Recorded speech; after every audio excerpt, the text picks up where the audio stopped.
एक नजर डालते हैं भारत और न्यूजीलैंड के बीच खेले गए टेस्ट सीरीज के शानदार इतिहास पर। वैसे तो पहला टूर 1936 में होना था, लेकिन भारत में अकाल पड़ गया और टूर ही कैंसिल हो गया। लेकिन उसके बाद 1967-68 में भारतीय टीम ने दौरा किया और कहा जाता है कि भारत ने विदेशों में जीतना यहीं से सीखा। कप्तान थे मंसूर अली खान पटौदी। 4 टेस्ट मैचों की सीरीज भारत ने 3-1 से जीती थी। अजित वाडेकर, प्रसन्ना, बापू नाडकर्णी और बिशन सिंह बेदी जैसे खिलाड़ी इस टीम में थे। दिलीप सरदेसाई भी थे, लेकिन उन्हें खेलने का मौका नहीं मिला था।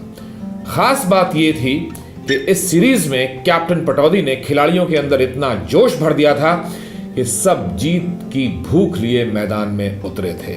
साहिर, सीरीज से पहले पटौदी ने कहा कि हमारी सबसे बड़ी मजबूती स्पिन गेंदबाजी है, इसलिए हम इसी को अपना सबसे बड़ा हथियार बनाकर चलेंगे। ये वो दौर था जब टीम इंडिया के पास फास्ट बॉलर्स बहुत कम हुआ करते थे, या फिर उनका रोल सिर्फ स्पिन बॉल को पुराना करने के लिए होता था। तो बेसिकली उनका वीक पॉइंट था फास्ट बॉलिंग, लेकिन स्ट्रेंथ थी स्पिन। तो उन्होंने अपने स्पिन को ही हथियार बनाया और पहली बार एक टेस्ट मैच में, एक सीरीज में उन्होंने 3 स्पिनर्स हर मैच में खिलाए। 3 स्पिनर्स न्यूजीलैंड जाकर के भारतीय टीम ने खिलाए। पहला टेस्ट मैच भारत ने 5 विकेट से जीत लिया। बहुत बड़ा मैच था ये। पहली बार भारत को विदेशी जमीन पे पहला एक मैच जीतने का मौका मिला था, और वो भी चेस करते हुए जीता था। और इस जीत के जो मेन हीरो बन के निकले थे वो थे स्पिनर। ये थोड़ा सा सोचना बड़ा दिलचस्प है कि न्यूजीलैंड के फास्ट उछाल लेते हुए विकेटों पर इंडिया के स्पिनर्स ने कमाल करा था। प्रसन्ना ने 6 विकेट लिए थे। अजीत वाडेकर बने थे जीत के हीरो, जिन्होंने दोनों पारियों में अर्धशतक जमाए थे। और पहली जीत मिलते ही भारतीय टीम और फैंस खुशी से झूम उठे। उस समय को याद करते हुए अजीत वाडेकर कहते हैं कि कोई बड़ा सेलिब्रेशन नहीं हुआ, लेकिन मेरे लिए बड़ा लम्हा था, क्योंकि उससे पहले हमें कहा जाता था कि हम विदेशों में जीत नहीं सकते। मैंने 2-2 अर्धशतक लगाए, जिसका मुझे गर्व है। प्रसन्ना कहते हैं कि मैंने तो वो गेंद भी बचा के नहीं रखी सोवेनियर के तौर पर। हाँ, जीत का जश्न तो हुआ था, लेकिन बहुत ही सिंपल। हम सब लोगों ने शाम को इकट्ठा होकर के ड्रिंक्स ली और उसके साथ ही एक दूसरे को मुबारकबाद दी, हाथ मिलाया, इत्यादि इत्यादि। बापू नाडकर्णी कहते हैं कि पहली बार लगा कि टीम के तौर पर हम खेले। उससे पहले इंडिविजुअल परफॉर्मेंस पर सब लोग निर्भर करते थे और हमारी जीत उसी पे डिपेंड करती थी कि इंडिविजुअल प्लेयर अगर कोई चल गया तो चल गया, वरना जीत जो है इस तरह की जीत उससे पहले विदेश धरती पर कभी नहीं मिली। कभी नहीं, क्योंकि अगर आप इस पूरे मैच में देखेंगे तो कई हीरो थे जिनका हो सकता है स्कोर कार्ड में ये चीज रिफ्लेक्ट ना हो। एक इंपॉर्टेंट इंसिडेंट यहाँ बताना जरूरी है। टीम के बड़े फास्ट बॉलर हुआ करते थे रमाकांत देसाई।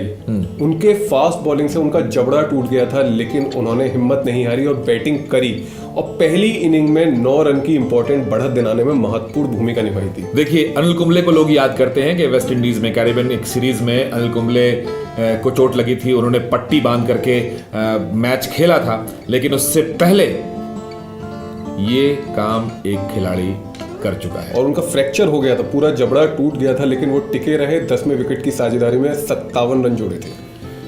चलिए आगे बढ़ते हैं और बताते हैं आपको कि इसके बाद क्या हुआ। दूसरा टेस्ट मैच भारतीय टीम हार गई। क्राइस्ट चर्च में हुआ दूसरा टेस्ट मैच न्यूजीलैंड ने 6 विकेट से जीत लिया।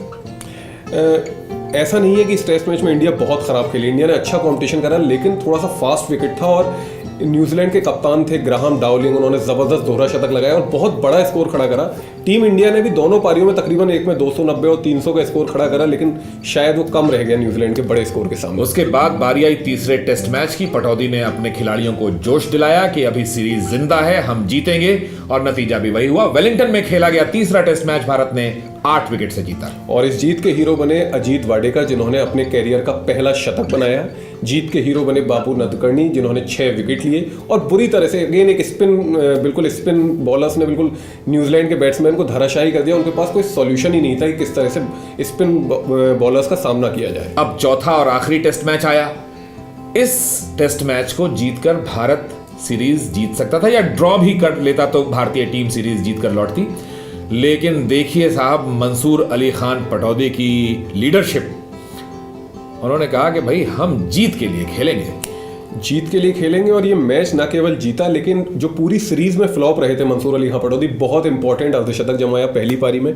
और इस स्कोर कार्ड में बहुत ही एक दिलचस्प बात यह है कि न्यूजीलैंड को सिर्फ 5 घंटे तक सर्वाइव करना था, लेकिन स्पिन बॉलिंग के सामने वो 5 घंटे भी उनके बॉलर्स बैट्समैन नहीं खेल पाए। ऑकलैंड में हुआ ये मैच भारत ने 272 रन से जीत लिया। सीरीज स्कोर 3-1 भारत के पक्ष में। सबसे बड़ी बात, जैसा कि साहिर ने भी अभी थोड़ी देर पहले कहा, स्पिनर्स ने इस सीरीज को जीतने में बड़ी भूमिका निभाई और कुल 54 विकेट हासिल किए।